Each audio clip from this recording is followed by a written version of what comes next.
Snow whipped across Manhattan like shards of broken glass when Brandon Slate shoved his pregnant wife, Evelyn Hart, out of the black Mercedes and into the freezing night.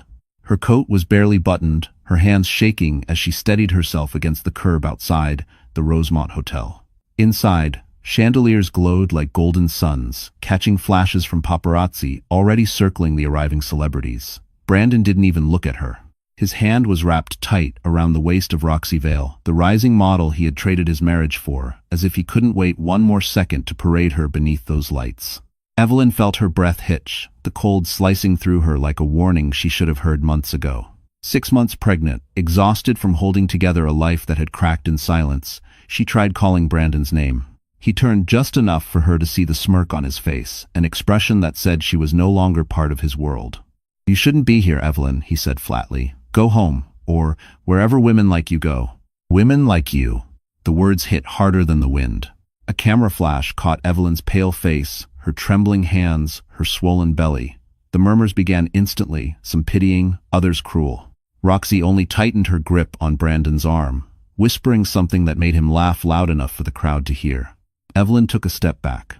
Her body ached, her child kicked as if startled by the chaos, and for a moment she feared she might collapse right there on the icy sidewalk. She had no home to return to. Brandon had taken the apartment. He had taken the money, and now he had taken what little dignity she had left. Yet someone else was watching from a distance, someone neither she nor Brandon knew had arrived in New York that night, someone whose presence would change everything. And he had come for Evelyn. Before the world saw her standing in the snow outside the Rosemont Hotel, Evelyn Hart had been the kind of woman people overlooked, not because she lacked beauty or grace, but because she never asked for attention. She lived quietly in a modest walk-up in Midtown, worked long shifts as an event coordinator at a mid-range hotel, and carried herself with a gentleness rare in Manhattan. Her closest co-workers described her as the person who always remembered birthdays, who stayed late when others went home, who never complained, not even when her feet swelled from pregnancy or when exhaustion pulled at her shoulders. Evelyn had been raised to believe that a calm life was a blessed one.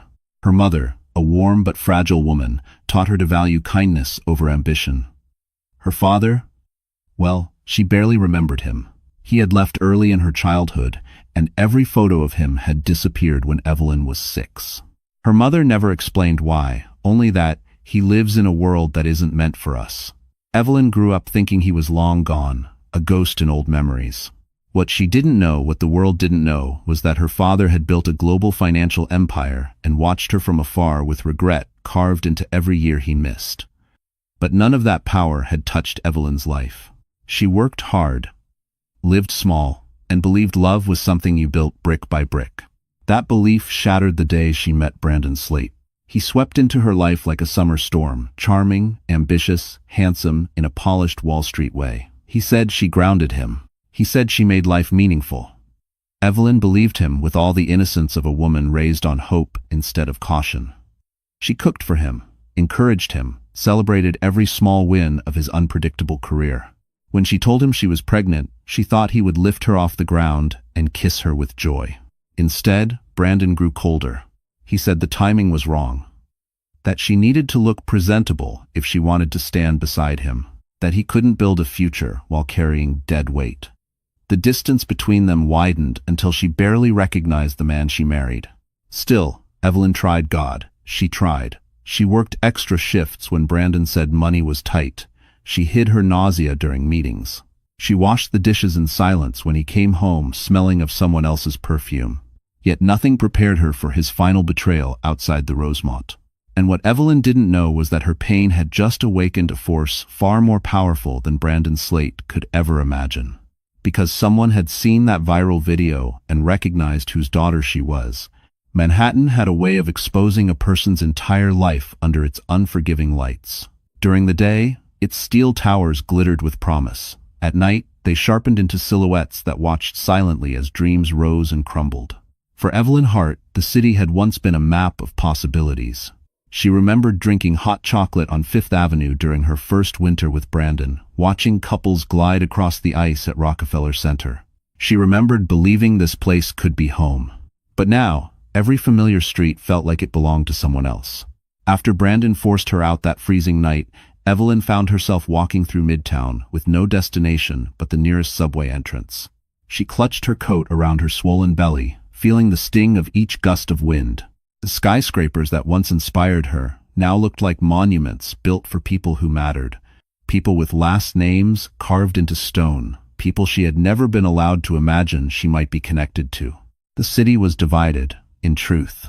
There was the Manhattan of the elite, private elevators, suites at the Ritz-Carlton, dinners at Le Jardin on Park Avenue, deals whispered behind Mont Blanc pens and frosted office glass. And then there was Evelyn's Manhattan, subway delays, street food on rushed 10-minute breaks, and the lingering scent of industrial cleaner in every hotel ballroom she prepared for someone else's celebration. Her life had always existed in the quiet spaces between other people's victories. The event halls where she worked buzzed nightly with wealth she would never touch. She could still picture the ballroom she had spent 2 days setting up last week, crystal centerpieces imported from France. Velvet-draped tables, a skyline view worth more than her entire annual salary. She had polished those wine glasses with her own hands, wiping away the fingerprints of people who would never learn her name. That was the irony. Evelyn knew every detail of how high society functioned, the seating charts, the silent hierarchy, the coded glances between powerful families. She just never imagined she was born from that world. But Manhattan had been shifting long before she realized it. The viral video of Brandon shoving her had spread faster than wildfire through both the tabloids and corporate circles. People whispered about the pregnant wife incident, analyzing it at bar counters and office elevators. Some pitied her, others mocked her, but one man, watching from a penthouse overlooking Central Park, felt something else entirely. Recognition. The city that had crushed Evelyn was about to become the stage of her rebirth. And the man in that penthouse was already preparing his next move. Brandon Slate hadn't always been cruel, but he had always been ambitious, dangerously so. Even before he met Evelyn, he'd carried a hunger for status that nothing seemed to satisfy. Born in a cramped Ohio suburb, he'd spent his childhood staring at magazines showcasing penthouses and yachts, promising himself he'd claim that world someday.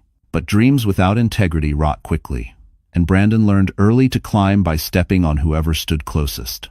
When he arrived in New York, that hunger sharpened. He worked a mediocre corporate job, talked big, dressed big, spent big on credit he didn't have.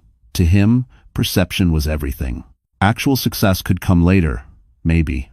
Meeting Evelyn was convenient. She was kind, gentle, supportive, and she didn't question where his money came from. She made him look stable, respectable, almost admirable. But the moment she became pregnant, Brandon realized she complicated his carefully curated image. Investors didn't take family men with bills seriously. They wanted sharks. So when Roxy Vale slinked into his life, he convinced himself he'd been chosen for something bigger. Roxy wasn't just a pretty face. She was calculating, strategic, and knew exactly how to appear irresistible. She had risen from a modest background in Arizona, reinventing herself one photo shoot at a time. But to enter the real elite Park Avenue dinners, Fashion Week invitations, private jets, she needed someone she could mold. Brandon fit the role perfectly, insecure, eager, and desperate for validation. To Roxy, Evelyn wasn't a threat. She was a stepping stone. When paparazzi snapped Brandon, pushing Evelyn away, Roxy didn't flinch. If anything, she saw opportunity. Scandals could be spun, reputations rebuilt, sympathy weaponized. And Brandon believed every whisper she placed in his ear. You deserve someone who matches your potential. She's holding you back. People like us don't settle. Roxy played him brilliantly, but not without fear. She had secrets of her own. A falsified resume. A manager she owed money to. A past she'd buried under designer gowns and smoky photo shoots. And now that she was dating a rising name, those secrets were starting to surface in dangerous ways. Brandon didn't notice her anxiety. He was too busy polishing his new persona, scheduling interviews, and practicing the lines he'd use to explain why he left his unstable pregnant wife. He thought he was ascending. He didn't know that someone far more powerful had started digging into him line by line, lie by lie. And Brandon was about to realize he had chosen the worst possible enemy. The morning after the Rosemont incident, Evelyn Hart woke to the harsh buzz of notifications vibrating against the thin nightstand in her small borrowed room. She blinked through swollen eyes, the ache in her body pulsing with every shallow breath. She didn't have to open her phone to know something was wrong. The air itself felt heavier, as if the world had already shifted without her consent. When she finally unlocked the screen, her heart dropped. There it was, video after video, headline after headline. The clip of Brandon shoving her onto the icy sidewalk had spread across social media like wildfire. Some strangers expressed pity, but most tore her apart without hesitation. Why was she even there? She looks unstable. He made the right choice, Roxy is in a different league. End quote. Each comment was a slice, and each slice carved deeper into the woman she barely recognized anymore. But the worst blow wasn't from strangers. It came from Brandon himself. He posted a statement neatly written, carefully curated, dripping with false concern. He claimed Evelyn was emotionally unpredictable, that she'd shown up uninvited, and that he had acted out of concern for her well-being. He ended with a line that made Evelyn's hands tremble. "I hope she gets the help she needs." End quote. Quote, help? As if she were broken. As if she were a problem he had escaped. And while Evelyn tried to steady her breathing, another video surfaced, this one filmed inside the Rosemont Ballroom. Roxy, glowing beneath the chandeliers, was pressed against Brandon's side as photographers shouted questions. One reporter asked, "Do you feel guilty about what happened to your wife?" Roxy didn't miss a beat. She lifted her champagne glass, smiled sweetly, and replied, "Some people can't handle seeing a man move on." The crowd laughed. Brandon laughed. And Evelyn felt something inside her crack in a way that could never be repaired. Her former manager called later that afternoon not to check on her, but to inform her that the hotel had let her go. Guests were complaining. The scandal was too disruptive. They needed to protect their reputation. In 24 hours, Evelyn had lost her marriage, her home, her dignity, and now her job. But as she sat on the edge of the narrow bed, tears tracing warm paths down her cheeks, a black SUV slowed to a stop outside the building. A tall man stepped out, his expression unreadable, a leather-bound folder tucked beneath his arm. Someone had come for her, and he wasn't here to offer pity. The walls of the tiny Brooklyn room felt as though they were closing in on Evelyn Hart. It smelled faintly of old carpet and winter air, and the radiator rattled like it was protesting its own existence. She sat curled on the edge of the narrow mattress, her knees drawn up carefully so she wouldn't press too hard against her stomach. Her baby shifted gently, a reminder that even in this crushing moment, she wasn't truly alone. But loneliness didn't care about facts. It swallowed her anyway. Her phone lay face down on the blanket, still vibrating every few minutes with notifications she couldn't bring herself to read. Every headline, every cruel comment, every twisting of the truth carved deeper into the hollow that had formed in her chest. She had tried so hard to be a good wife, a patient partner, a hopeful mother, and yet here she was, shivering in a room she could barely afford, wearing the same coat Brandon had shoved her in the night before. She pressed her palms to her eyes, trying to quiet the storm inside her. It didn't work. Her thoughts spiraled. How would she pay for prenatal appointments now? What if something happened to the baby? Where would she go when the landlord realized she couldn't keep up with rent? And how could Brandon, the man she once trusted with her entire heart, abandon her so callously? The betrayal was one thing. The humiliation was another. But the fear that was what truly broke her. A sudden ache gripped her lower spine, sharp and warning. She breathed through it, hands trembling. Stress wasn't good for the baby. The doctor had warned her only 2 weeks ago that her blood pressure had risen. She remembered nodding politely, never imagining life could twist this cruelly so fast. Tears blurred her vision. "How am I going to survive this?" she whispered into the empty room. The radiator hissed in response. She stood slowly, hoping walking might calm her mind. Instead, her legs buckled beneath her. Panic surged. She reached for the wall, steadying herself as another wave of dizziness hit. Her breaths quickened, shallow and ragged. Her baby kicked again harder this time, as if sensing the chaos trembling through her body. "No, no, please," she murmured, sinking to the floor. Just then, heavy footsteps echoed down the hallway, firm, purposeful, not like the other tenants' sluggish drag. They stopped right outside her door. A soft knock followed, deep, steady, unmistakably confident. "Evelyn," a man's voice called, rich and controlled. "It's time we talked." And the moment she heard his name, her entire world tilted. Evelyn froze at the sound of the voice, deep, steady, unmistakably familiar in a way that didn't make sense. She hadn't heard it in more than 20 years, not since she was a little girl sitting on the edge of her mother's bed, listening to bedtime stories that always ended with a hopeful, whispered promise. "Daddy loves you." But that promise had vanished long before she understood what it meant. Her pulse hammered as she pushed herself up from the floor, steadying her breath. She reached for the door with shaking fingers, hesitating for a single heartbeat before opening it. Standing in the dim hallway was a man she had only ever seen in fading childhood memories, and recently, on the business section of every major newspaper. Tall, impeccably dressed in a charcoal coat, silver touches at his temples, and sharp blue eyes that held a lifetime of regret. Samuel Drake, founder and CEO of Drake Equity Group. A man whose decisions could move markets. A man whose absence had shaped her entire life. "Evelyn," he said quietly, something breaking in his voice. "You look so much like your mother." Her breath caught, her throat tightening painfully. For a moment she couldn't speak, couldn't even blink. You can't be here," she finally managed. "Why now, after all these years?"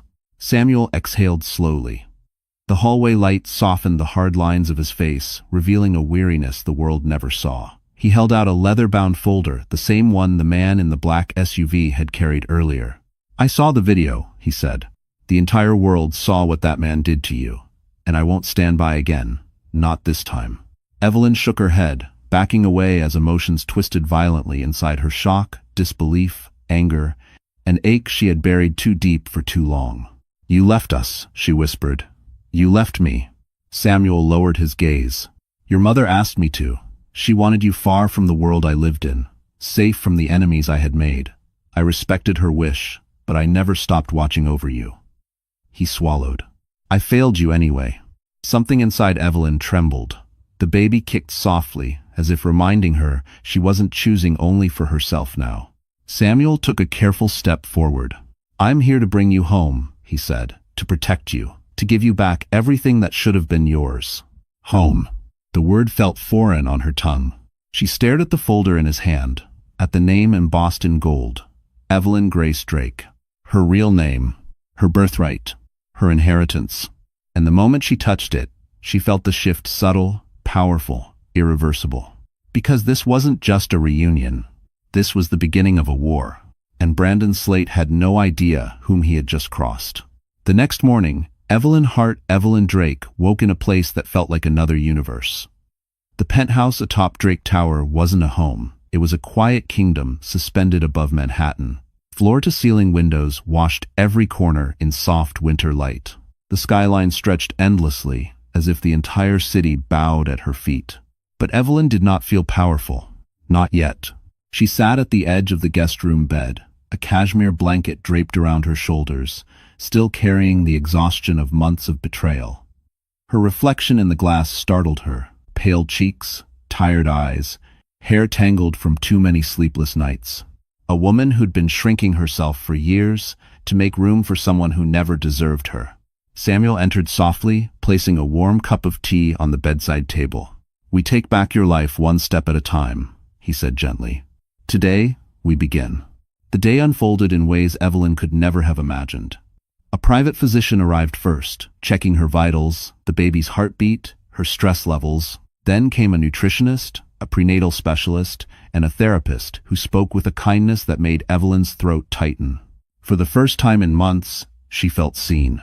But it wasn't until the elevator doors opened onto the executive floor that Evelyn felt the shift truly begin. A small team, Samuel trusted stylists, image consultants, wardrobe experts, waited with quiet professionalism. They treated her not like someone fragile, but like someone important. They brought out soft wool dresses, tailored coats, and elegant maternity designs that draped over her like armor. A hairstylist worked carefully, shaping her curls into a polished frame that highlighted her delicate features. A makeup artist brushed away the shadows under her eyes, not to hide what she'd endured, but to remind her of the woman underneath all the pain. When she finally stood before the mirror, Evelyn gasped. She didn't look like a discarded wife or a forgotten woman in a Brooklyn room. She looked like someone with a future, someone with a name that meant something. Her father watched quietly, pride softening the lines of his face. "You were never meant to live small," Samuel said. "They dimmed your light. We're turning it back on." Evelyn touched the mirror, almost afraid the reflection would vanish, but it stayed strong, steady, reborn. For the first time, she felt a flicker of anger mixed with clarity. Brandon hadn't just hurt her, he had underestimated her. And one day soon, she knew fate would bring them face to face again. Yet Samuel interrupted her thoughts with an unexpected revelation. "Evelyn," he said, his voice low, "there's something else you need to know, something about Roxy Vale." And the truth he was about to reveal would shake her harder than anything Brandon had ever done. That evening, after the stylists and consultants left, Evelyn sat alone in the quiet penthouse office overlooking the shimmering Manhattan skyline. The city glittered below like a promise she'd never believed belonged to her. Now, wrapped in a soft cream-colored sweater Samuel had insisted she wear to feel warm again, she found herself tracing the faint outline of her reflection in the glass. She looked stronger, yes, but inside, old wounds stirred. Samuel's words replayed in her mind. Brandon had not simply been cruel. He had known exactly where to strike. For years, Evelyn had hidden pieces of herself just to keep peace in their marriage. She remembered the nights she stayed up cooking his favorite meals, only for him to come home hours late, smelling of cologne she didn't own. She remembered how he dismissed her dreams of returning to school, saying, "We can't afford for you to play around with hobbies." She remembered shrinking inch by inch until she barely recognized her own shadow. Even before the pregnancy, Brandon had found ways to make her feel small. When she suggested ideas for his networking events, he laughed them off. When she bought prenatal vitamins after the doctor's recommendation, he complained they were too expensive. He had chipped away at her confidence so slowly she mistook the erosion for normalcy. The memory that hurt most was one she rarely let herself revisit. It was a dinner party months before she became pregnant. She had worn a pale blue dress she'd saved up for, hoping to look elegant beside him. But Brandon spent the night charming a group of investors, barely acknowledging her. When a woman complimented Evelyn's dress, Brandon smirked and whispered loudly enough for guests to hear, "She tries her best, as though she never quite measured up. She had laughed it off that night, pretended it didn't sting, pretended she was fine.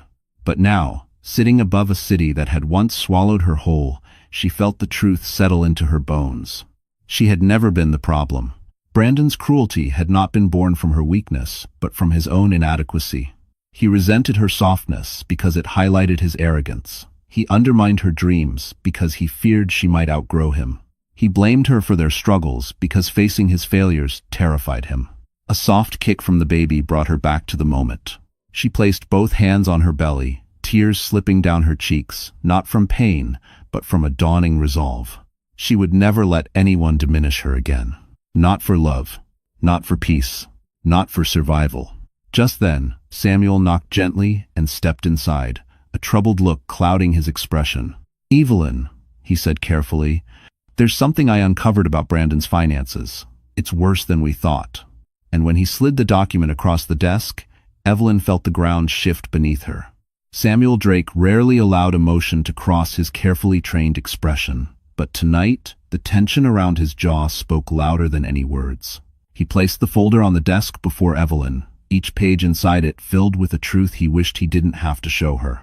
"Before you read this," he said quietly, "I need you to understand something. Brandon didn't just mistreat you emotionally, he used you."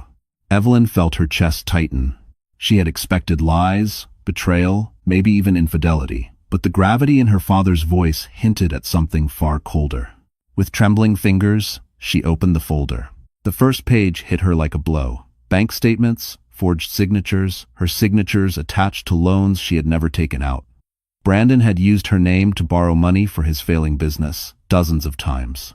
He had pawned her identity piece by piece, quietly draining her future before she even realized she possessed one. "He forged these?" Evelyn whispered, her voice barely audible. Samuel nodded, anger darkening his usually composed demeanor. "And that's not all.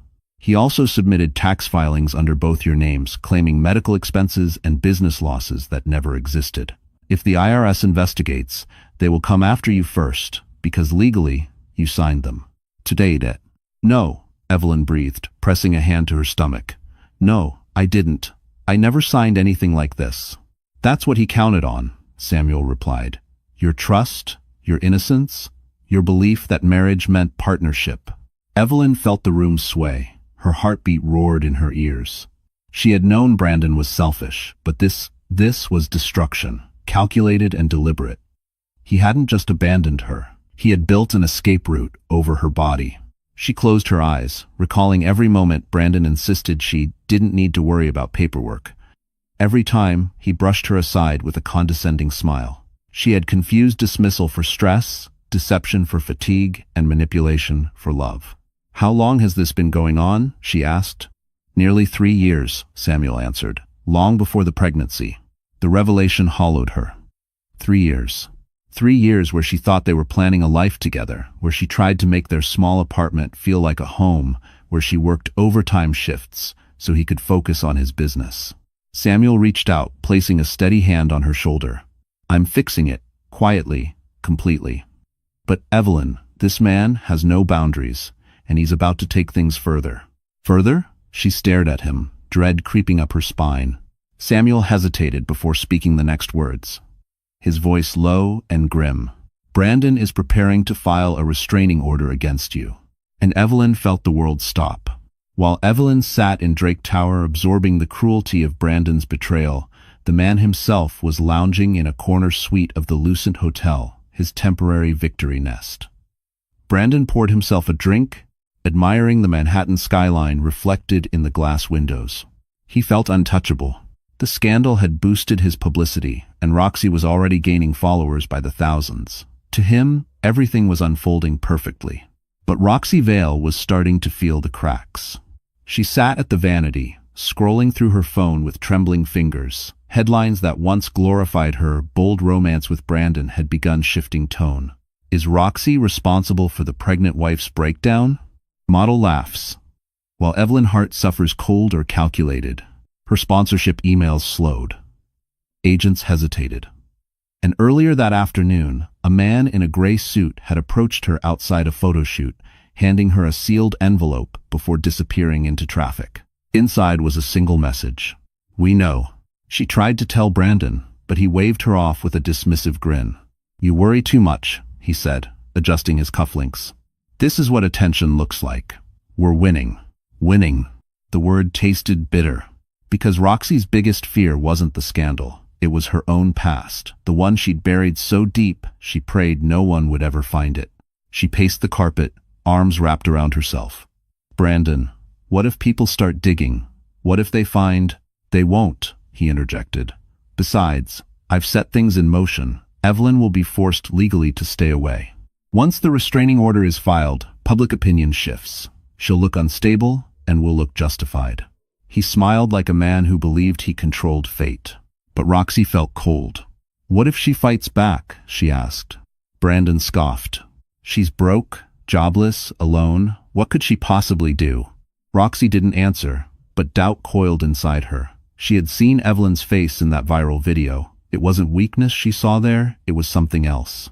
Something she recognized because she'd once had it too. A fire that burned quietly until the moment it consumed everything. Brandon's phone buzzed. He glanced at the screen and smirked. It's time, he said. My lawyer just finished drafting the accusation. Emotional instability, aggressive outbursts, financial sabotage. She'll be trapped before she knows what hit her. He raised his glass, expecting Roxy to toast. But she couldn't lift her hand. Because the man in the gray suit appeared again, this time entering their hotel suite without knocking, his badge glinting under the chandelier. Mr. Slate, he said, voice calm but deadly serious. We need to talk about the allegations involving your financial activity. And Brandon's smile finally faltered. Brandon Slate's confidence evaporated the moment the man in the gray suit stepped inside the suite. He wasn't police. Worse, he carried the quiet authority of someone from a federal financial bureau. His badge gleamed under the chandelier like a warning. Mr. Slate, the man repeated. We need clarification about several suspicious transactions connected to your name. Roxy's breath tightened. She knew that tone. It belonged to people who already had answers. They were only here to confirm guilt. Brandon forced a smirk. I have no idea what you're talking about. The agent remained unmoved. These loans under Evelyn Hart's signature, your wife, are inconsistent.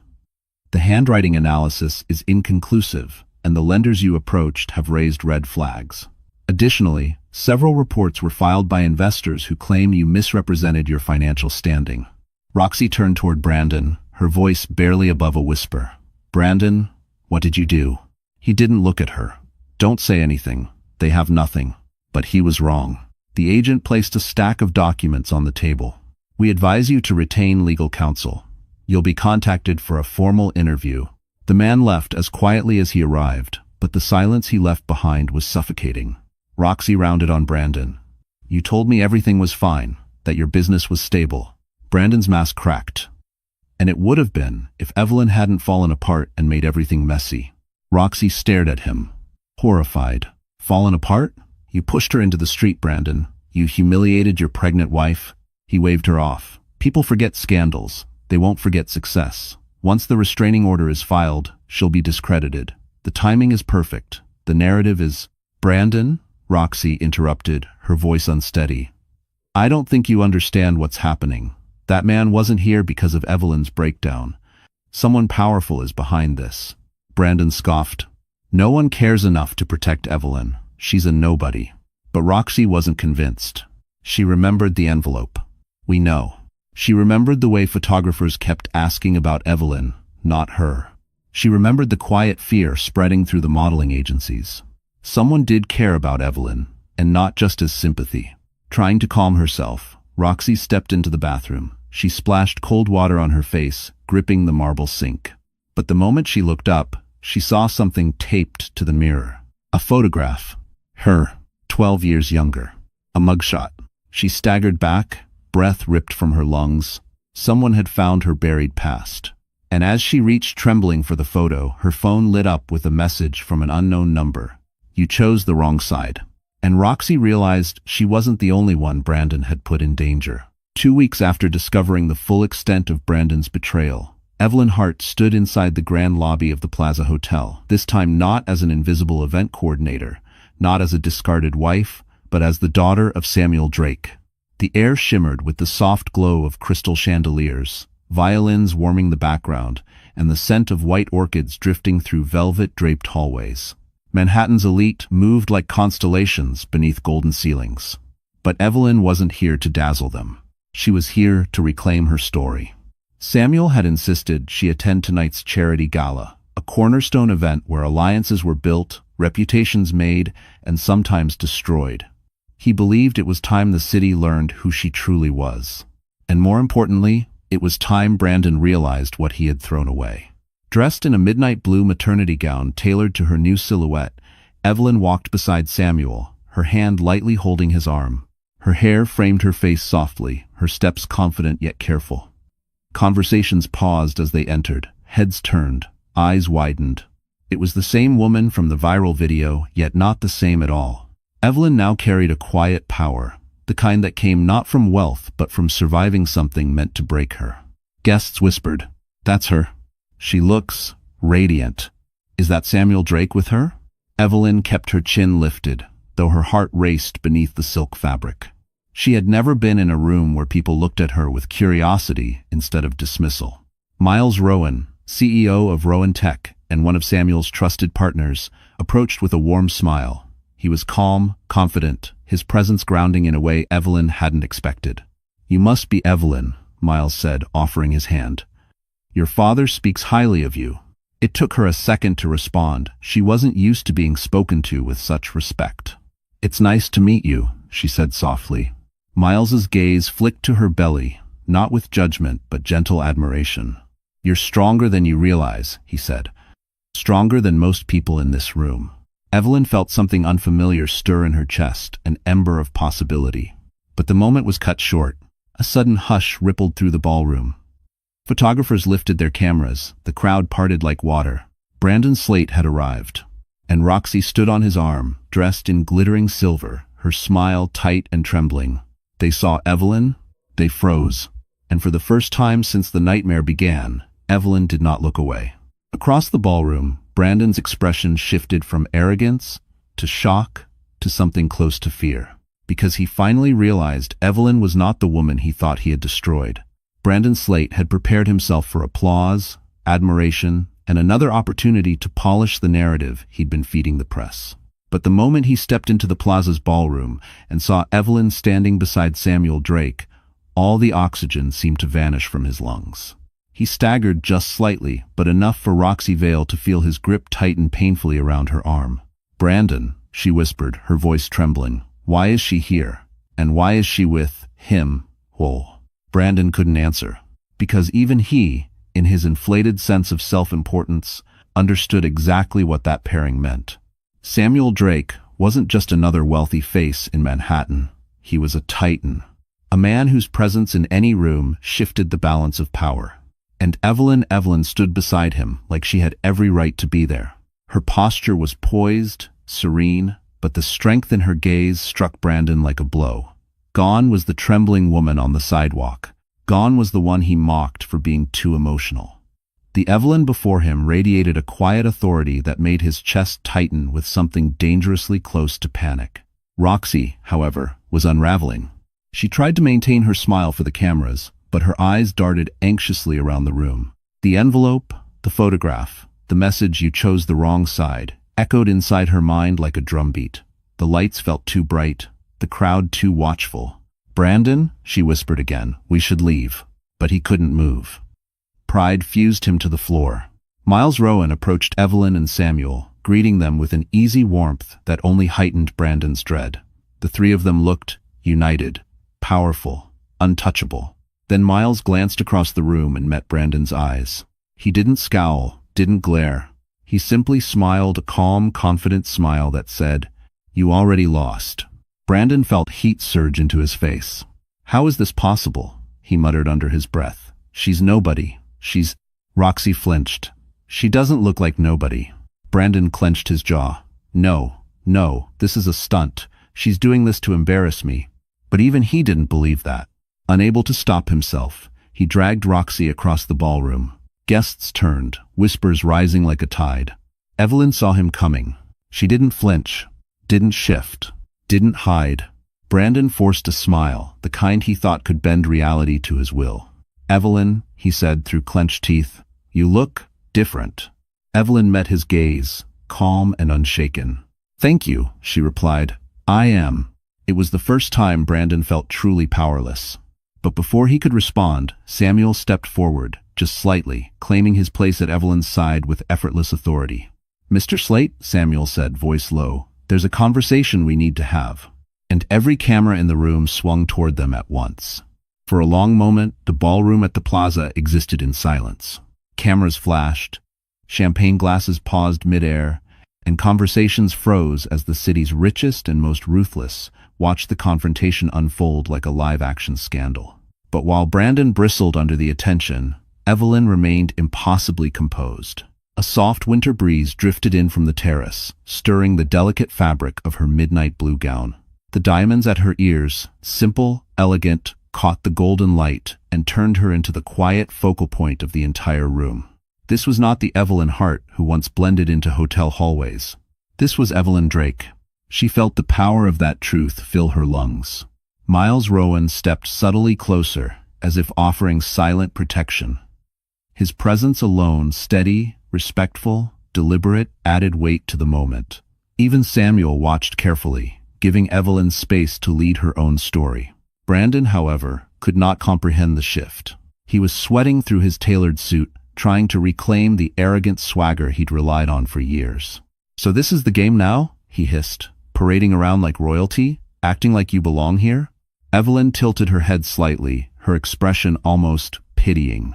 "Brandon," she said softly, "I'm not acting." The ballroom murmured. Several guests exchanged knowing glances. Others pulled out their phones, sensing something monumental unfolding. Roxy Vale stood frozen beside Brandon. Her eyes darted nervously between the powerful figures surrounding Evelyn. Every whisper reminded her of the message taped to her bathroom mirror. Her hands trembled, her smile faltered. Evelyn took a steady breath, one hand resting gently on her belly. "For years," she began, her voice clear, "I let myself believe I was small because you needed me to be small. but that version of me no longer exists. Brandon snorted, desperate to regain control. Please. You can't even survive without... Miles stepped forward, his tone calm but piercing. Careful, Slate. You might want to know who you're talking to before you embarrass yourself further. Brandon glared. And who exactly is she supposed to be? Samuel finally spoke, his voice carrying the weight of an empire. My daughter, he said, and the rightful heir to Drake Equity Group. Gasps rippled across the ballroom. The shock on Brandon's face was immediate, pure, unfiltered disbelief. Roxy staggered back as if the words had physically shoved her. Evelyn held Brandon's gaze, letting the truth settle. This, she said quietly, is who I've always been. You just never cared to see it. Brandon opened his mouth to respond, but a loud commotion erupted near the entrance. Guests turned as security rushed in, followed by 2 federal agents. One pointed directly at Brandon. Brandon Slate, the agent announced, we need you to come with us. Thanks for watching. Possible see, end quote. And the ballroom exploded in whispers. Every eye locked on the man who once believed he was untouchable. The ballroom, already holding its breath from the confrontation, fell into a stunned silence as the federal agents approached. But Samuel Drake raised a steady hand, signaling them to pause. Everything about him, the calm authority, the unshakable presence, forced the room to still. This will be handled properly, Samuel said to the agents, his voice smooth but firm. But before we proceed, there is something the public should understand. He turned toward the crowd with a graceful certainty that came from decades of commanding boardrooms and shifting markets. His attention then shifted to Evelyn, standing radiant under the chandelier's warm glow. For years, Samuel continued, I have kept my daughter out of the spotlight for her safety, but tonight it is time the world knows the truth. Evelyn Grace Drake is the sole heir to the Drake family estate and the successor to Drake Equity Group. A wave of gasps spread across the ballroom like a sudden storm. Roxy nearly collapsed into a nearby chair, her knees visibly shaking. The message in the envelope, we know, no longer felt like a threat. It felt like a prophecy fulfilled. Her eyes darted toward Brandon, silently begging him to understand the gravity of what they were facing. He didn't. Brandon's face twisted between disbelief and panic, his pride battling reality. This is a joke, he spat. She's nobody. She can't be. Miles Rowan cut him off sharply. She's more than you could ever comprehend. Samuel stepped closer to Brandon, his eyes glinting with a steel that softened only for Evelyn. You thought she was powerless, he said. You built your plans on her supposed helplessness. You forged her name, exploited her trust, humiliated her publicly, end quote. His voice grew colder. And you did all of it believing no one would protect her. Brandon's jaw clenched. You can't prove anything. Oh, we can, Samuel replied. Every forged document, every unauthorized signature, every fraudulent loan, my legal team has it all. You didn't just harm my daughter, you committed federal crimes. The federal agents nodded. Roxy began to cry silently, mascara streaking down her cheeks. She whispered, Brandon, what did you do? But he didn't turn toward her. His world was collapsing too quickly.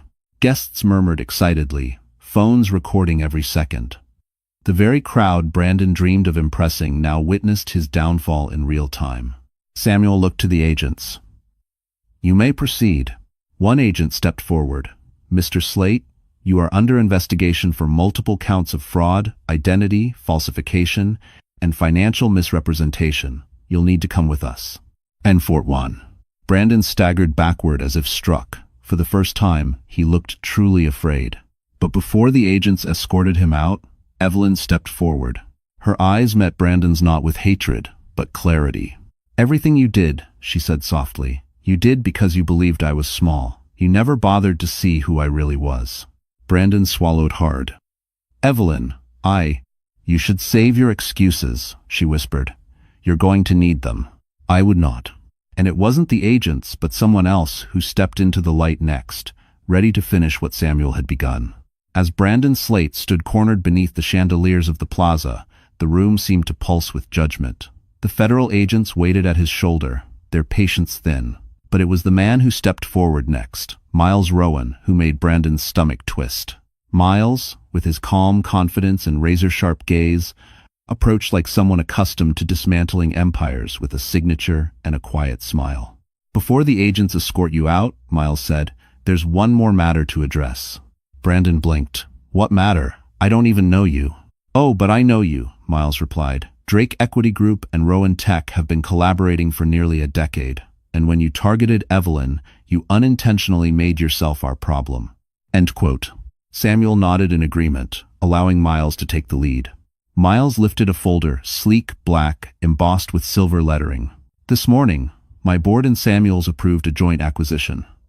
As of precisely 5:17 p.m., the majority shares of Slate Financial Holdings, your company, now belong to us." A hush fell so thick the musicians on stage stopped playing mid-note. Brandon sputtered. "That's impossible. You can't just—" "We can," Miles interrupted smoothly. "And we did. You sold off your shares months ago to cover your debt. The shell companies that purchased them?" He paused, letting Brandon's fear bloom. "They were ours." Roxy gasped, covering her mouth. "Brandon?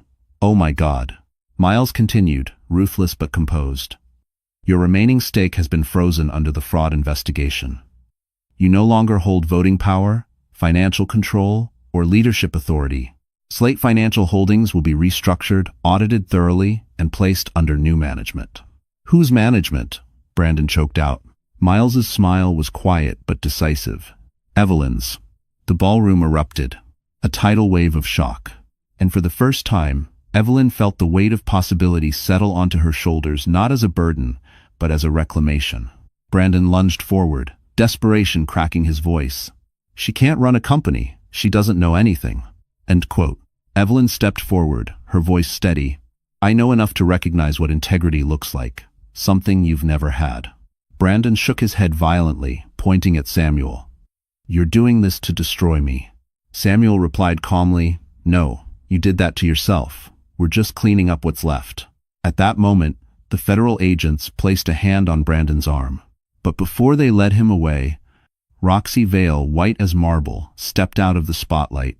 She reached into her clutch and pulled out the mugshot photo that had been taped to her mirror. "Evelyn," she whispered, her voice cracking, "there's something you need to know. Something about me and about the man who sent this." And when she revealed the name on the back, Evelyn's heart dropped. The ballroom's golden lights flickered against Roxy's trembling hands as she clutched the worn mugshot photo. Her breath came shallow, uneven. Every pair of eyes in the room turned toward her, not out of admiration, but dread-soaked curiosity. The glamorous facade she had built, photo by photo, lie by lie, cracked under the weight of what she was about to expose. Evelyn stepped forward, cautious but steady. "Roxy," she said softly, "what do you need to tell me?" Roxy swallowed hard. "This photo, it's me. I was arrested when I was 17 for identity fraud." A few guests gasped. Roxy flinched. "I was desperate, homeless. I stole someone's information to survive. I paid for it. I rebuilt my life. I tried to start clean." Evelyn didn't speak. She waited. "But someone found that record," Roxy continued. "Someone powerful. Someone who warned me that if I didn't cooperate, my past would be used to destroy me." She lifted her gaze to Evelyn, eyes shimmering with guilt. "I didn't know who he was at first, but now I do." Evelyn's heart thudded. "Who sent you this?" Roxy turned the photo over, revealing a handwritten name. Evelyn's father. A ripple of shock swept the room. Samuel Drake's calm expression did not change, but the slightest tightening at the corner of his mouth revealed truth Evelyn wasn't prepared to confront. "I didn't send that," Samuel said evenly, "but I know who did." Roxy's voice broke. "It was Roland Pierce." The ballroom reacted instantly. Roland Pierce, a name synonymous with corporate intimidation. A former rival of Samuel's. A man known for weaponizing information.